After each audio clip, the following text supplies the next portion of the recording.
नमस्कार, स्वागत है आप सबका। आप देख रहे हैं दूरदर्शन किसान। मैं हूं आपके साथ मीनाक्षी शोरान।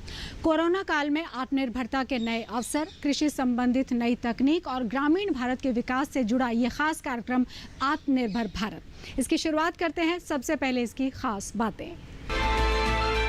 देश में कोविड-19 के हालातों को देखते हुए प्रधानमंत्री नरेंद्र मोदी ने उनकी समीक्षा को लेकर एक उच्च स्तरीय बैठक की। कोविड-19 की चुनौतियों के बावजूद भारत में जैविक खाद का निर्यात 50% से ज्यादा बढ़ा। न्यूनतम समर्थन मूल्य पर की गई गेहूं की खरीद, किसान हुए लाभान्वित। 28 और 29 अप्रैल को केरल और 30 अप्रैल को असम और मेघालय में तेज वर्षा का अनुमान। गुजरात, ओडिशा और पश्चिम बंगाल में अगले 24 घंटों के दौरान गर्मी की लहर जैसी रहेगी स्थिति। 43.3 डिग्री सेल्सियस का अधिकतम तापमान कल राजकोट में दर्ज किया गया।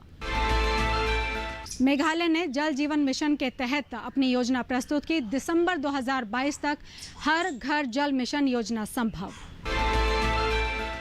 गुजरात ने भी जल जीवन मिशन योजना के तहत अपनी योजना पेश की। 2022-23 तक हर घर जल मिशन योजना। CMERI द्वारा विकसित ऑक्सीजन संवर्धन प्रौद्योगिकी कोविड-19 के मरीजों के लिए कैसे लाभान्वित कर सकती है, उनके लिए कैसे फायदेमंद हो सकती है, आइए आपको दिखाते हैं। कोविड-19 को लेकर अधिकार प्राप्त समूह 3 ने NGO और CSO के साथ बैठक की है। क्या इस बैठक में हुआ, आइए देखिए। और आइए अब समाचार देखते हैं विस्तार से। सबसे पहले बात करते हैं, प्रधानमंत्री नरेंद्र मोदी ने कोविड-19 को लेकर एक उच्च स्तरीय बैठक की अध्यक्षता की। पीएम नरेंद्र मोदी ने देश में कोविड-19 से संबंधित स्थिति की समीक्षा के लिए शीर्ष अधिकारियों के साथ एक बैठक की। उन्होंने देश में ऑक्सीजन की उपलब्धता, दवाओं, स्वास्थ्य अवसंरचना आदि से संबंधित स्थिति की समीक्षा की। ऑक्सीजन की आपूर्ति बढ़ाने पर काम कर रहे अधिकार प्राप्त समूह ने प्रधानमंत्री को देश में ऑक्सीजन की उपलब्धता और आपूर्ति में तेजी लाने के लिए किए जा रहे प्रयासों के बारे में जानकारी दी। उन्होंने राज्यों को ऑक्सीजन के आवंटन में वृद्धि के बारे में पीएम को बताया। इस पर भी चर्चा हुई कि देश में एल्मो का उत्पादन अगस्त 2020 में 5,700 MT प्रतिदिन से बढ़कर वर्तमान में 8,922 MT हो गया है। एल्मो का घरेलू उत्पादन अप्रैल 2021 के अंत तक 9,250 MT प्रतिदिन के पार जाने की उम्मीद है। पीएम ने अधिकारियों को निर्देश दिया कि वे PSA ऑक्सीजन संयंत्रों को जल्द से जल्द शुरू करने के लिए राज्य सरकारों के साथ मिलकर काम करें।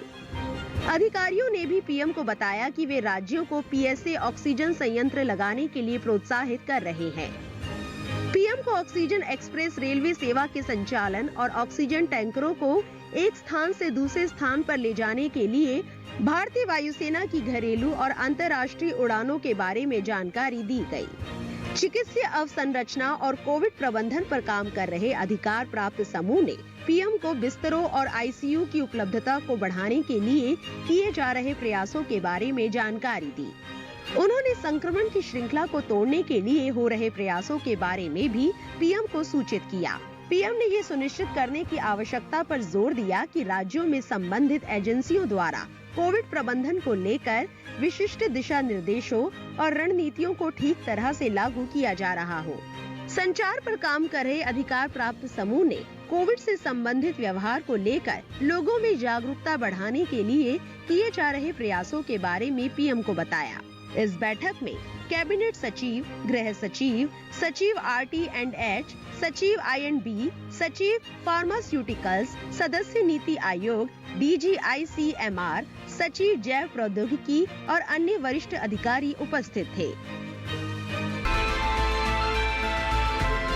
अंतर्राष्ट्रीय व्यापार को लेकर अगर आपको कोई समस्या है तो DGFT ने कोविड-19 को लेकर उन समस्याओं को लेकर एक हेल्प डेस्क की शुरुआत की है। क्या यह हेल्प डेस्क है और किन किन समस्याओं का यहां पर निवारण हो सकता है, देखते हैं।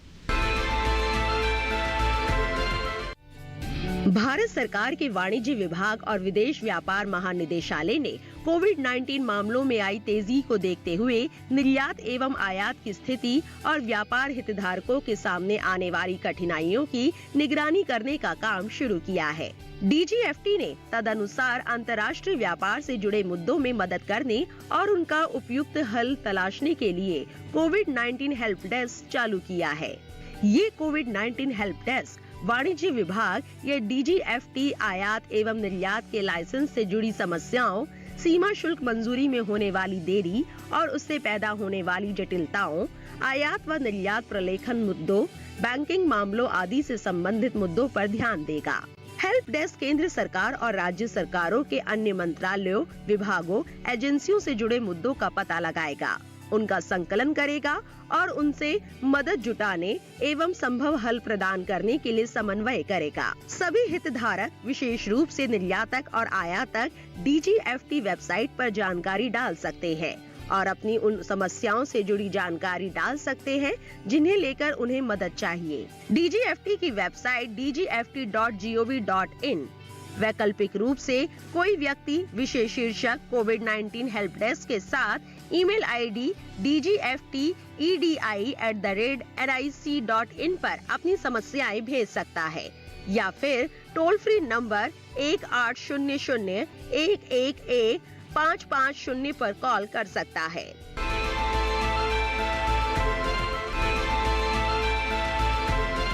आत्मनिर्भर भारत में फिलहाल वक्त एक ब्रेक का है। आप देखते रहिए दूरदर्शन किसान।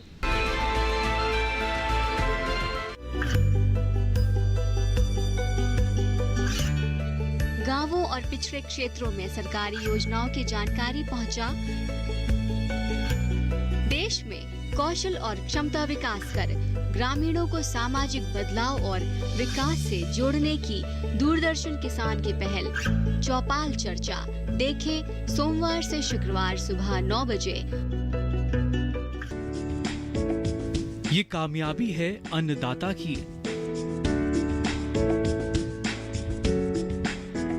ये कहानी है खेत और खलिहानों की। कैसे करें अपने पशुओं की देखभाल, जानिए गांव-गांव के किसानों का हाल।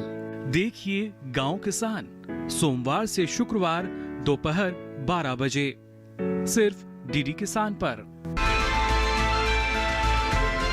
ब्रेक के बाद आपका फिर से स्वागत है। आप देख रहे हैं आत्मनिर्भर भारत। गेहूं की खरीद न्यूनतम समर्थन मूल्य पर की जा रही है और इसका सीधा सीधा लाभ किसान भाई बहनों को हो रहा है। इसी से जुड़ी रिपोर्ट आपको दिखाते हैं। गेहूं की खरीद रबी विपणन सत्र RMS 2021-22 के लिए हाल ही में न्यूनतम समर्थन मूल्य पर पंजाब, हरियाणा, उत्तर प्रदेश, मध्य प्रदेश, राजस्थान, उत्तराखंड, चंडीगढ़, हिमाचल प्रदेश, दिल्ली, गुजरात तथा जम्मू और कश्मीर राज्यों में शुरू हुई है। जिस तरह से पिछले सत्रों में होती रही है और अब तक 43,916 करोड़ 20 लाख रुपए के MSP मूल्य पर 232,49,000 मीट्रिक टन गेहूं की खरीद की गई है। इस खरीद से 22,20,665 किसान लाभान्वित हो चुके हैं। वर्तमान खरीफ 2020-21 में धान की खरीद इसकी बिक्री वाले राज्यों में सुचारू रूप से जारी है। 26 अप्रैल 2021 तक 710,53,000 मीट्रिक टन से अधिक धान क्रय किया जा चुका है।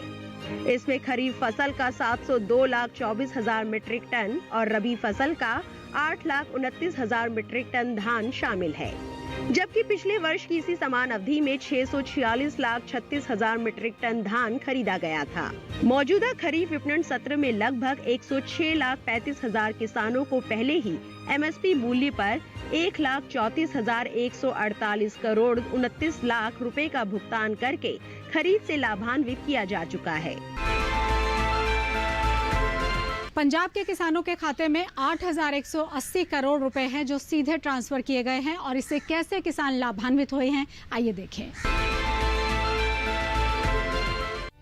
पहली बार पंजाब के किसानों ने अपनी गेहूं की फसल की बिक्री के लिए सीधे अपने बैंक खातों में भुगतान प्राप्त करना शुरू कर दिया है।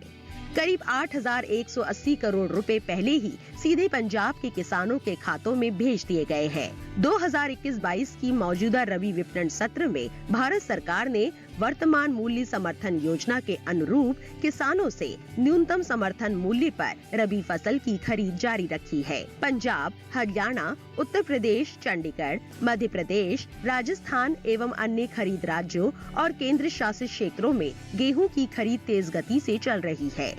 25 अप्रैल 2021 तक 222.33 LMT से अधिक फसल की खरीद की जा चुकी है, जबकि पिछले साल इसी अवधि में 77,57,000 मीट्रिक टन फसल की खरीद की गई थी।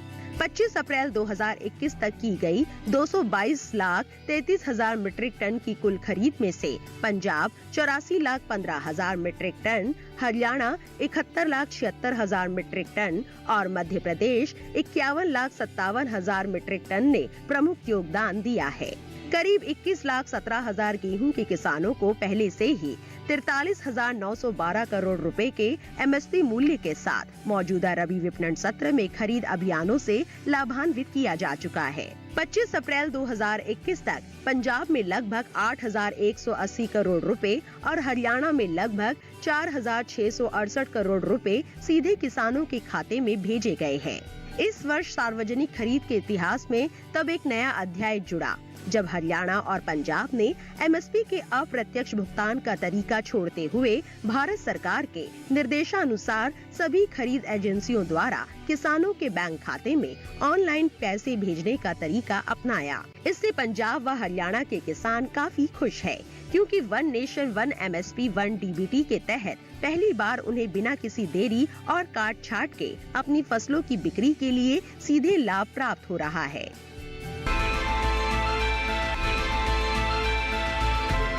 और आइए अब आपको बताते हैं अगले 2 दिन के मौसम के अनुमान पर। हरियाणा के दक्षिणी हिस्सों में कुछ जगह गर्म हवाओं के असर, उत्तरी राजस्थान में कहीं कहीं चल सकती है गर्म हवाएं। राजस्थान के कुछ इलाकों में धूल भरी आंधी का अंदेशा।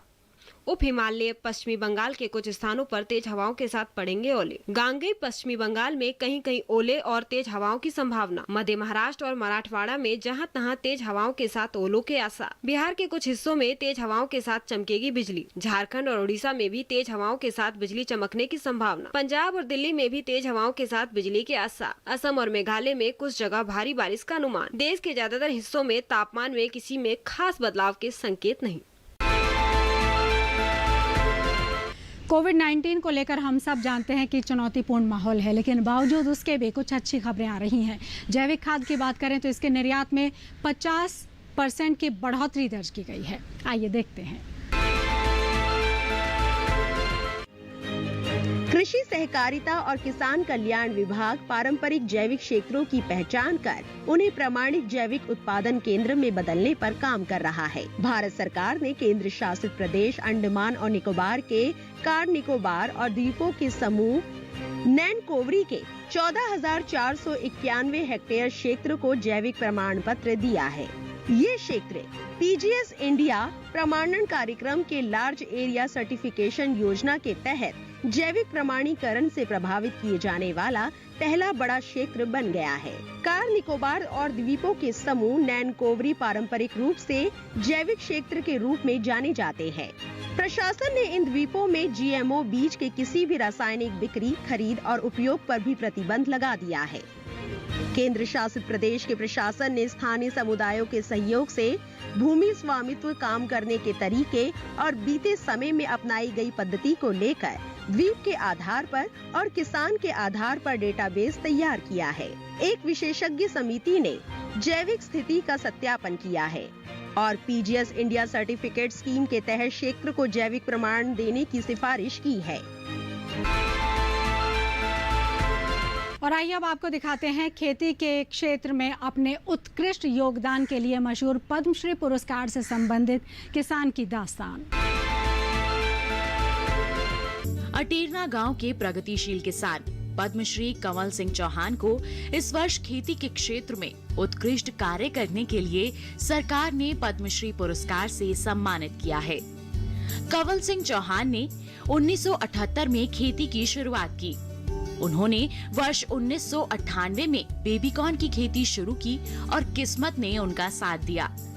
वर्ष 2014 में कंवल सिंह ने अटेरना में किसान उत्पादक समूह बनाया और अब वे स्वीट कॉर्न, बेबीकॉर्न को दिल्ली के आजादपुर मंडी, बड़ी रिटेल चेन, 5 स्टार होटलों में सीधे सप्लाई करते हैं। इस क्षेत्र में स्वीट कॉर्न, बेबीकॉर्न व मशरूम उत्पादन का श्रेय पद्मश्री कंवल सिंह चौहान को ही जाता है। गांव अटेरना के किसान कंवल सिंह चौहान भी आम किसानों की तरह कर्ज में डूबे थे। गांव में अपनी जमीन पर परंपरागत खेती को छोड़कर वर्ष 1998 में सबसे पहले मशरूम और बेबीकॉर्न की खेती की शुरुआत की।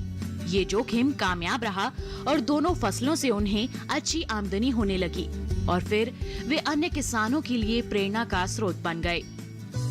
कंवल सिंह किसानों को इस काम में जोड़ने लगे और उन्हें बेबीकॉर्न, मशरूम, स्वीट कॉर्न, मधुमक्खी पालन आदि के लिए जागरूक करने लगे। देखते ही देखते गांव के दूसरे किसान भी उनकी राह पर चल पड़े और अपनी आर्थिक स्थिति को सुदृढ़ किया। आज गांव की तस्वीर बदलने के साथ ही करीब 200 लोगों को प्रत्यक्ष तौर पर रोजगार भी दे रहे हैं। किसानों की आर्थिक स्थिति सुधारने के साथ साथ लोगों को रोजगार, स्वरोजगार के साथ जोड़ने की उनकी मुहिम के भी सभी कायल हैं। कंवल सिंह ने वर्ष 2009 में फूड प्रोसेसिंग यूनिट की शुरुआत की ताकि गांव में बेबीकॉर्न व स्वीट कॉर्न का उत्पादन बढ़े तो किसानों को बाजार की दिक्कत ना हो। लगभग 2 एकड़ में स्थित इस यूनिट में बेबीकॉर्न, स्वीट कॉर्न, अनानास, fruit cocktail, mushroom button, mushroom slice सहित लगभग 8 प्रकार के उत्पाद तैयार किए जाते हैं। फिलहाल इस यूनिट से प्रतिदिन लगभग 1.5 टन बेबीकॉर्न व अन्य उत्पाद इंग्लैंड व अमेरिका में निर्यात होते हैं। यहाँ वे टमाटर, स्ट्रॉबेरी की प्योरी भी तैयार करते हैं। आज वो खेती को व्यवसाय की तरह ले रहे हैं। युवाओं को रोजगार देने के लिए प्रोसेसिंग यूनिट लगा ली है। साथ ही युवा किसानों को कृषि की ओर अपना रुझान बढ़ाने के लिए प्रेरित भी कर रहे हैं। और अभी वक्त एक ब्रेक का है। ब्रेक के बाद भी आत्मनिर्भर भारत जारी रहेगा। आप देखते रहिए दूरदर्शन किसान।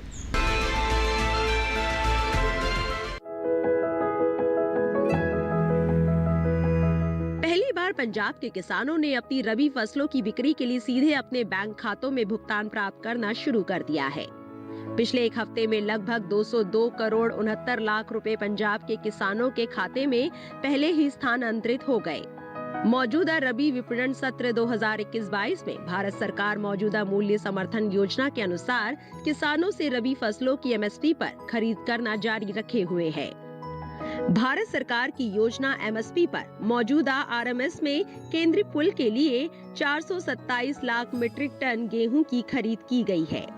18 अप्रैल 2021 तक राज्यों एवं केंद्र शासित प्रदेशों में पिछले वर्ष की समान अवधि के दौरान 5,23,000 मीट्रिक टन के मुकाबले 121,07,000 मीट्रिक टन से अधिक गेहूं की खरीद की जा चुकी है। 18 अप्रैल 2021 तक कुल 121,07,000 मीट्रिक टन की खरीद में सबसे बड़ा योगदान Haryana 44,08,000 metric tonne, Punjab 41,08,000 metric tonne और मध्य प्रदेश 28,05,000 मीट्रिक टन का है। इस साल सार्वजनिक खरीद के इतिहास में एक नया अध्याय जोड़ा गया है। इसके तहत हरियाणा और पंजाब से MSP के अप्रत्यक्ष भुगतान के तरीके को बदलकर भारत सरकार के निर्देश के अनुरूप सभी खरीद एजेंसियों के माध्यम से किसानों के बैंक खाते में सीधे ऑनलाइन लाभ हस्तांतरित किया है। इससे पंजाब व हरियाणा के किसानों को बिना किसी देरी और कटौती के उनकी फसलों की बिक्री के लिए एक राष्ट्र एक MSP एक DBT के तहत पहली बार सीधा फायदा प्राप्त होने की खुशी मिल रही है।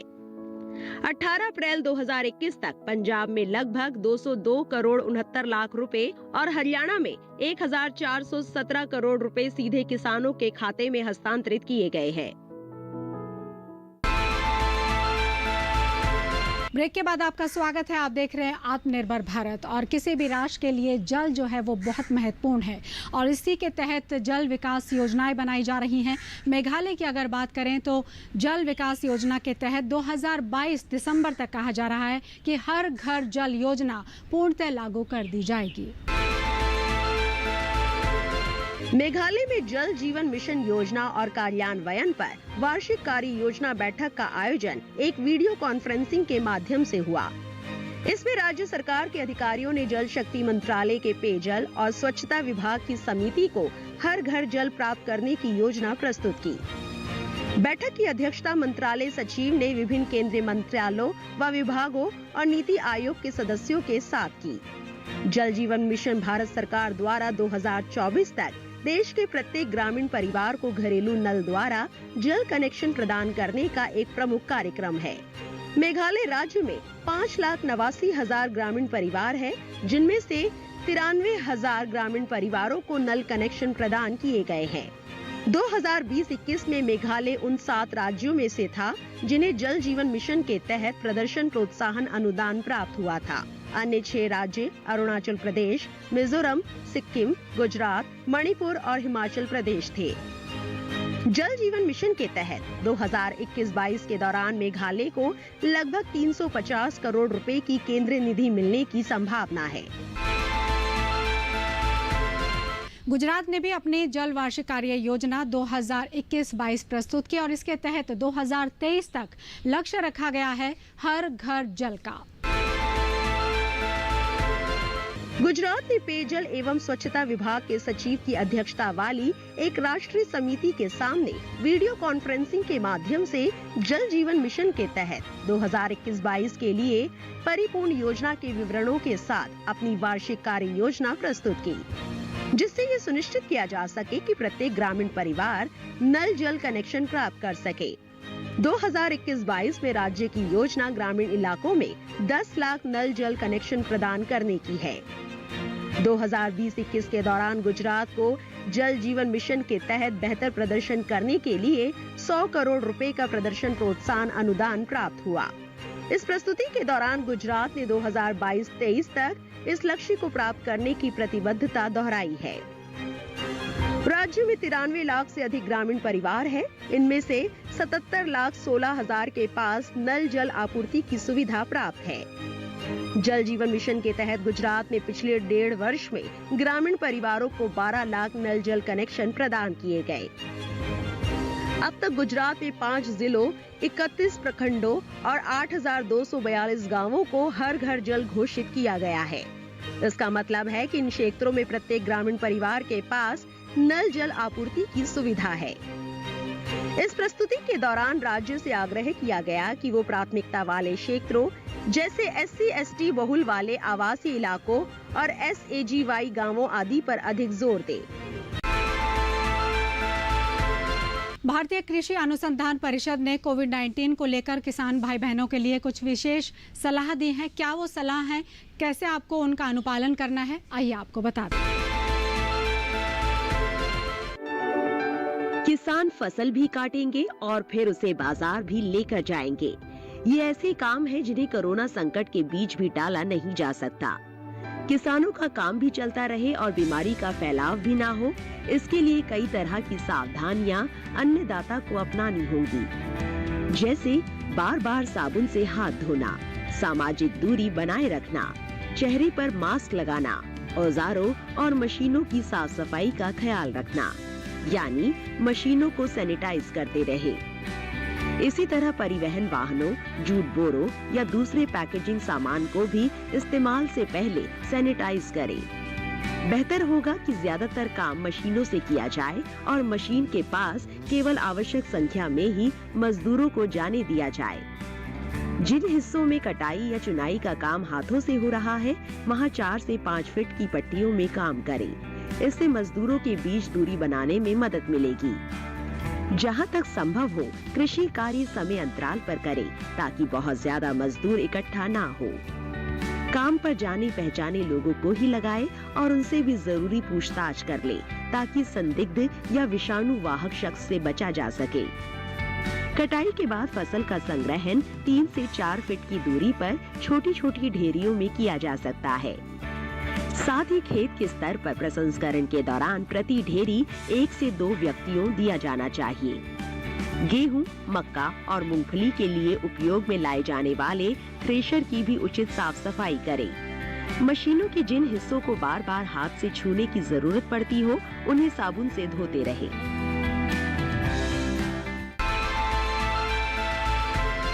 आत्मनिर्भर भारत में आज के लिए इतना ही। उम्मीद करते हैं कि आपको ये कार्यक्रम पसंद आया होगा। फिर से हाजिर होंगे कुछ और कहानियां लेकर और जानकारियां लेकर। तब तक के लिए अनुमति दीजिए। नमस्कार।